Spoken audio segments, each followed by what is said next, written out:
A paz do Senhor Jesus, querido professor, querida professora, querido jovem da nossa Escola Bíblica Dominical.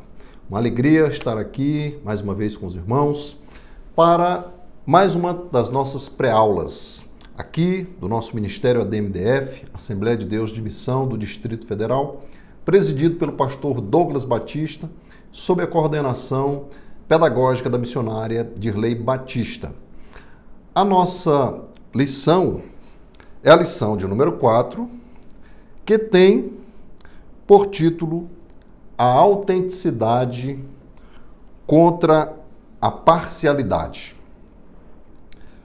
O texto principal da quarta aula se encontra em Deuteronômio 10:17 e nos diz o seguinte: Pois o Senhor, vosso Deus, é o Deus dos deuses e o Senhor dos senhores, o Deus grande, poderoso e terrível, que não faz acepção de pessoas, nem aceita recompensas.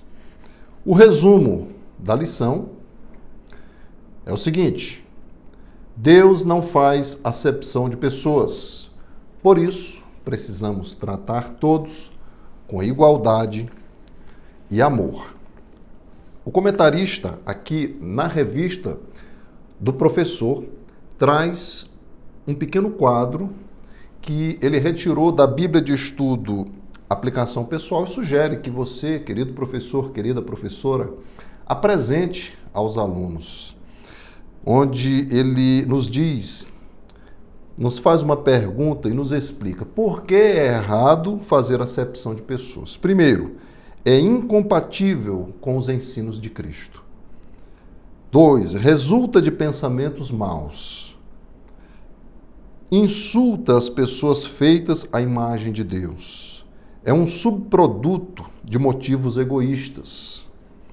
É contrário à definição bíblica de amor. Mostra falta de misericórdia pelos menos afortunados. É hipocrisia. É pecado. Então, o comentarista traz o texto base da quarta aula, que é a carta de Tiago, como nós estamos estudando neste trimestre, capítulo 2, versículos de 1 a 13. E o primeiro tópico da revista, nós vamos passar aqui, como de costume, pelos tópicos, pelos subtópicos, trazendo os pontos principais, os subsídios, para que você possa utilizar com os seus jovens, aqueles pontos principais para você fazer uma revisão, para que você não deixe de ministrar aos seus alunos. Primeiro tópico, a proibição da acepção de pessoas. O primeiro subtópico, o mandamento.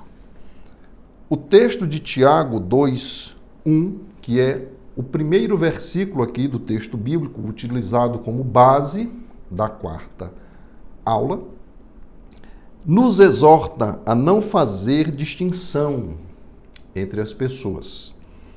Nos diz assim o texto bíblico: Meus irmãos, não tenhais a fé de nosso Senhor Jesus Cristo, Senhor da glória, em acepção de pessoas. A fé cristã exige o quê? Em essência, que nós amemos a Deus e aos nossos irmãos. E esse é o mandamento, o grande mandamento. O autor nos traz aqui uma remissão ao Evangelho do Senhor Jesus, segundo escreveu Mateus, capítulo 22. Eu vou ler aqui para os irmãos esse trecho da palavra de Deus, que é o mandamento, a que se refere este primeiro subtítulo. E um deles, intérprete da lei, doutor da lei, querendo pôr Jesus à prova, perguntou-lhe: Mestre, qual é o grande mandamento na lei? Jesus respondeu: Ame o Senhor, seu Deus, de todo o seu coração, de toda a sua alma e de todo o seu entendimento. Esse é o grande e primeiro mandamento. E o segundo, semelhante a este, é: ame o seu próximo como você ama a si mesmo.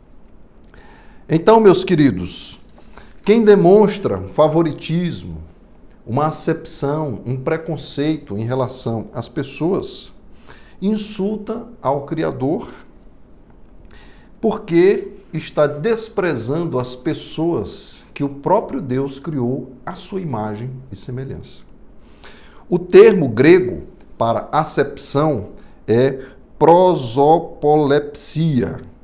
Este termo ele se refere justamente às pessoas que consideram mais importantes aqueles que são ricos, famosos, né, influentes na sociedade. Essa prática era muito comum à época em que Tiago escreveu a sua carta e, vejam só, continua sendo muito comum hoje em dia.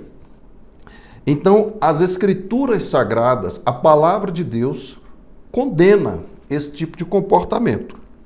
Inclusive, não apenas Tiago, o comentarista nos traz aqui outras referências bíblicas, onde o Senhor Deus, o Espírito Santo, inspira os autores sagrados a registrar a reprovação de Deus em relação à acepção de pessoas. Textos, por exemplo, Romanos 2:11, Efésios 6:9, Colossenses 3:25. Então, existem outros textos que também o Senhor condena a acepção de pessoas. Segundo subtópico, tratamento injusto não deve existir entre os santos. Tiago, mais uma vez, exorta a respeito do tratamento diferenciado que era dado aos ricos. E aqui são os versículos de 2 a 4.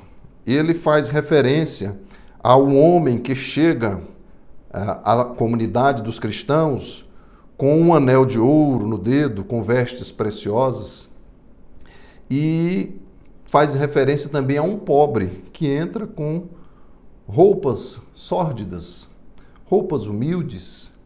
E então ele fala: se atentardes para o que traz a veste preciosa, ele disserdes, assenta-te tu aqui num lugar de honra, e disserdes ao pobre, tu fica aí em pé, ou assenta-te abaixo do meu estrado, porventura não fizestes distinção dentro de vós mesmos, e não vos fizestes juízes de maus pensamentos?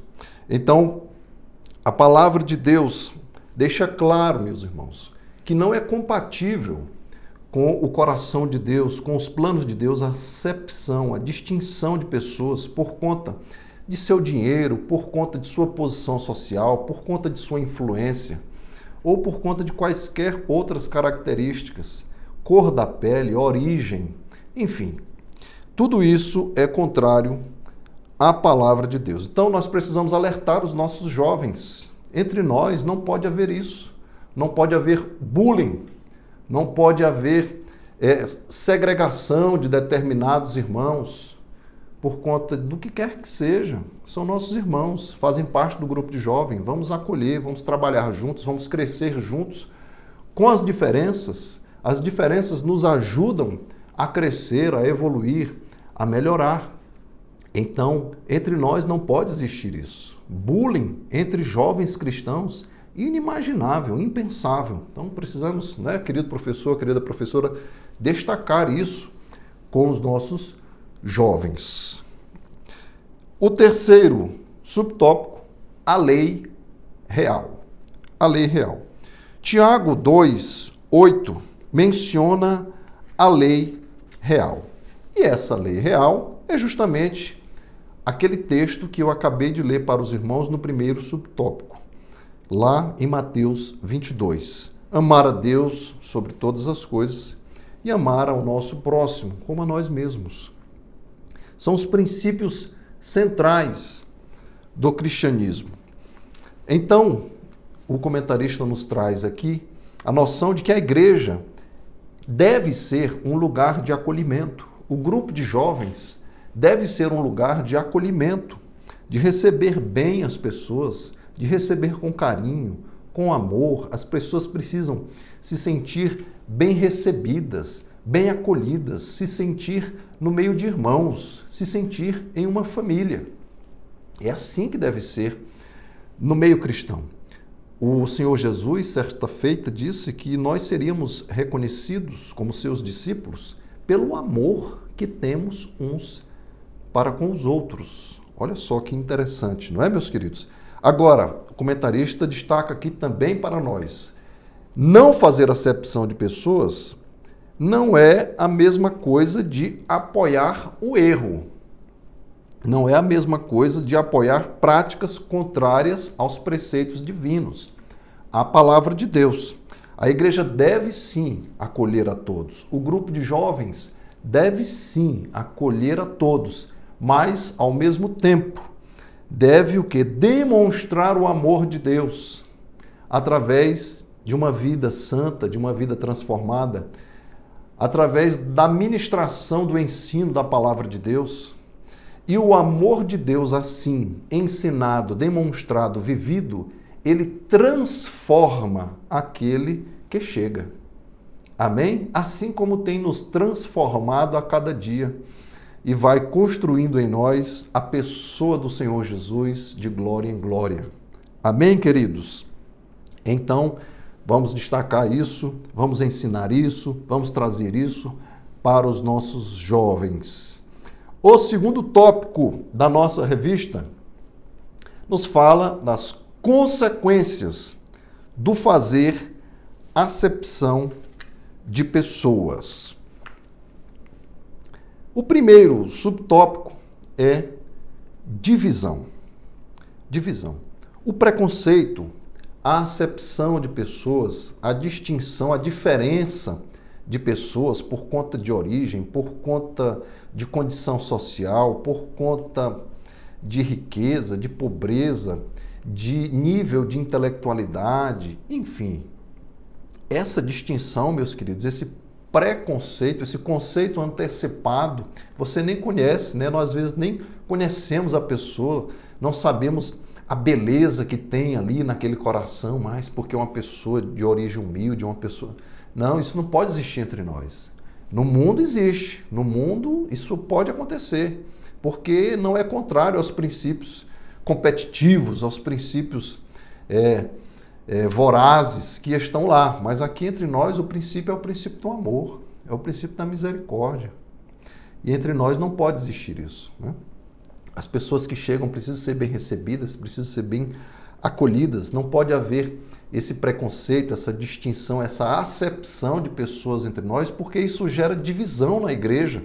Isso gera divisão no corpo de Cristo. Olha, o próprio conceito de corpo é um conceito que envolve unidade, que envolve ligação. Não existe corpo separado. O meu dedo separado do meu corpo não é mais o meu corpo. Ele vai morrer, porque ele não vai receber sangue, não vai receber oxigênio, não vai receber os nutrientes que ele precisa para permanecer vivo, saudável. Todos nós precisamos estar unidos. Então, a acepção de pessoas, a diferença de pessoas, por conta de características externas, por conta de coisas de pequena importância, isso vai criar divisões. Isso é um preconceito, é uma acepção, é uma distinção injusta de pessoas e não agrada ao Senhor. E vai causar divisão no corpo de Cristo. Qualquer forma de preconceito e exclusão atenta contra essa unidade, causando o quê? Enfraquecimento na comunhão dos santos.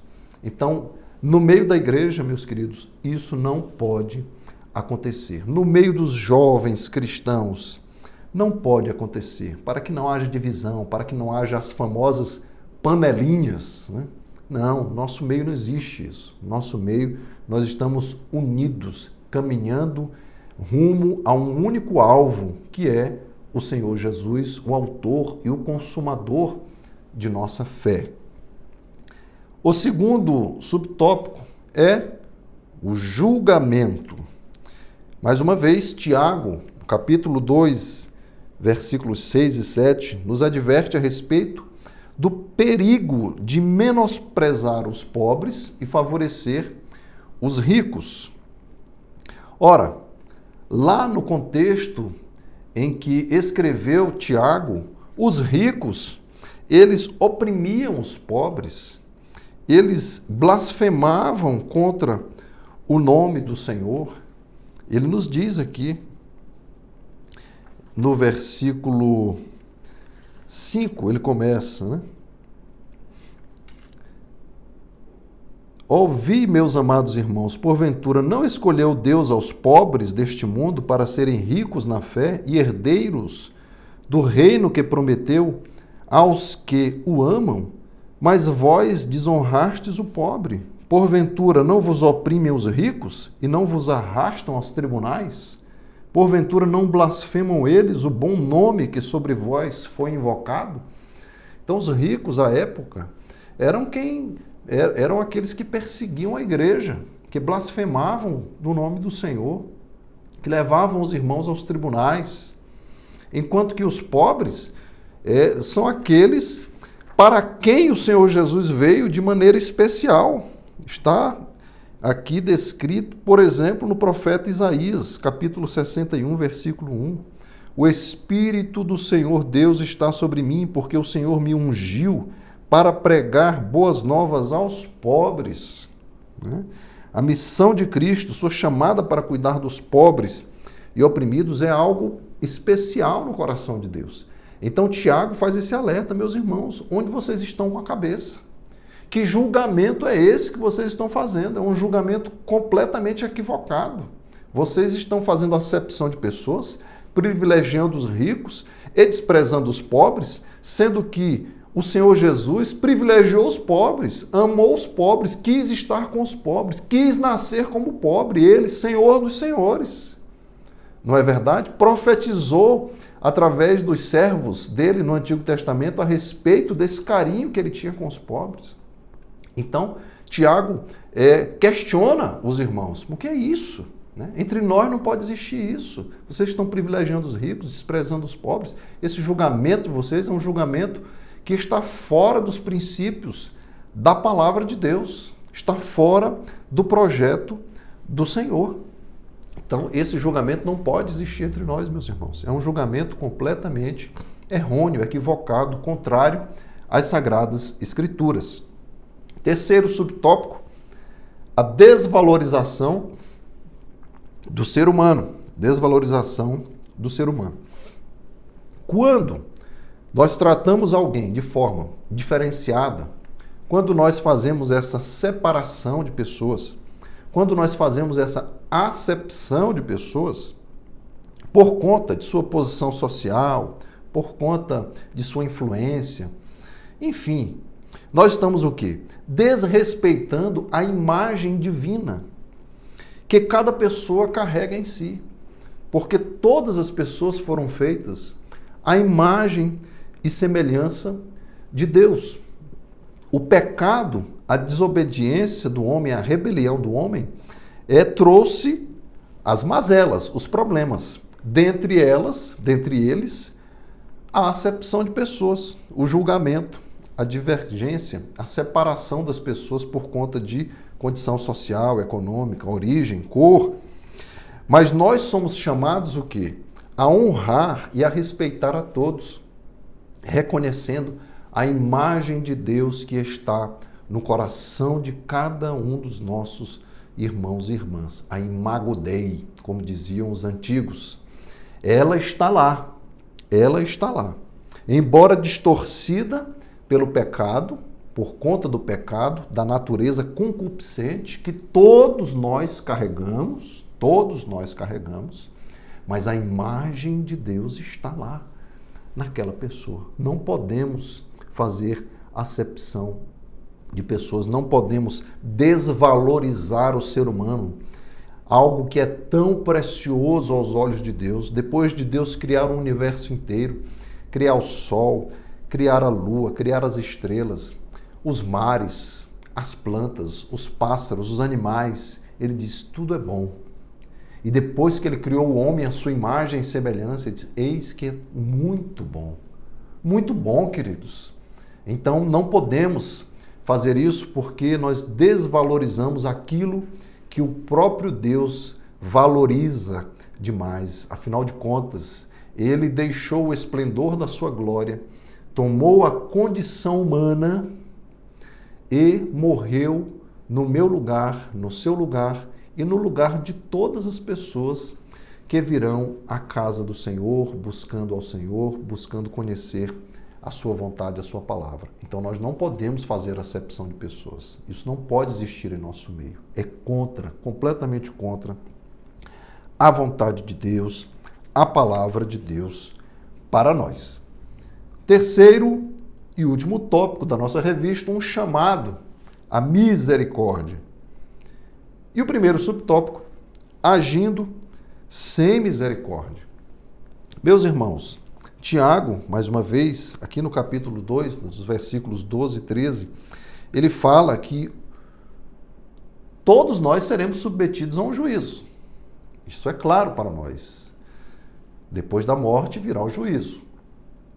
E o juízo, para quem não agiu com misericórdia, será sem misericórdia. Será sem misericórdia. Então, nós precisamos nos lembrar de que todos passaremos por um juízo e Deus nos chama a exercitar a misericórdia para com todos, porque assim nós vamos refletir o caráter do próprio Deus, que é misericordioso. Em primeiro lugar, conosco, não é verdade? Ele faz chover sobre bons e maus, ele cuida de todos. Deus é misericordioso, é paciente, é longânimo. E nós precisamos ser misericordiosos. Precisamos deixar que o Espírito Santo trabalhe em nosso coração e nos conduza a um coração misericordioso. Tiago também menciona a lei da liberdade, no capítulo 1, 25 e no capítulo 2, 12. E a lei da liberdade, que o comentarista nos traz, nos relembra, que Tiago está se referindo aos mandamentos de Deus interpretados à luz do Evangelho de Jesus, à luz da graça trazida pelo Senhor, à luz do ministério da graça que Jesus veio trazer. E este Evangelho nos livra do poder do pecado e nos capacita a viver em obediência, a viver em bondade, a viver em amor, a viver em misericórdia, pela graça do Espírito Santo de Deus, que, habitando em nós, nos leva a viver assim. Misericórdia, vamos nos lembrar, vem etimologicamente de miséria e coração. Misericórdia. Miséria, coração. É colocar o coração na miséria, na dificuldade, na necessidade do outro. É ser amoroso, é ser perdoador. Amém? E tudo isso o Espírito Santo pode fazer por nós. O segundo subtópico, a prática da misericórdia.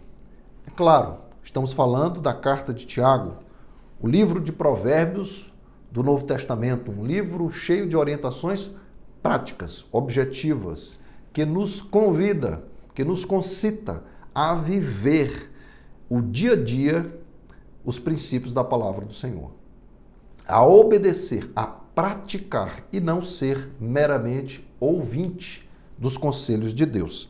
Da mesma forma, em relação à misericórdia, nós precisamos tratar todos com compaixão, com respeito, independentemente de sua posição social, de sua influência, de seu poder econômico, de sua origem, de sua cor, ou mesmo do seu segmento religioso, é o que nos traz aqui o comentarista, compreendendo que todos nós seremos julgados. Isso nos deve motivar a agir com misericórdia, porque aqueles que não agirem com misericórdia serão julgados sem misericórdia, acabamos de ver. E além disso, agindo com misericórdia, nós refletimos o caráter de Deus, o caráter do reino de Deus, onde a misericórdia e o amor são centrais, são os pilares. Por que Cristo veio ao mundo? Porque ele teve misericórdia de nós, porque ele nos amou por primeiro. Por isso ele veio nos redimir, nos resgatar. E nós precisamos refletir o caráter de Cristo, exalar o bom perfume de Cristo, que é misericordioso. O terceiro, E o último subtópico, a recompensa da misericórdia. Jesus ensinou que bem-aventurados os misericordiosos, ou mais que felizes são os misericordiosos, porque eles alcançarão misericórdia. É a maior e a melhor de todas as recompensas de ser misericordioso. É saber que no dia do juízo, Deus será misericordioso para conosco. E nós precisamos da misericórdia de Deus. Oh, querido, como precisamos, não é verdade, minha querida professora? Como precisamos da misericórdia de Deus. Então sejamos misericordiosos para que Deus seja misericordioso conosco. Ele é misericordioso conosco. As suas misericórdias se renovam a cada manhã sobre as nossas vidas. Quando abrimos os nossos olhos, nós nos lembramos que Deus é misericordioso para conosco. Nos deu mais um dia. O fôlego de vida está em nós. Mais uma vez, temos uma nova oportunidade.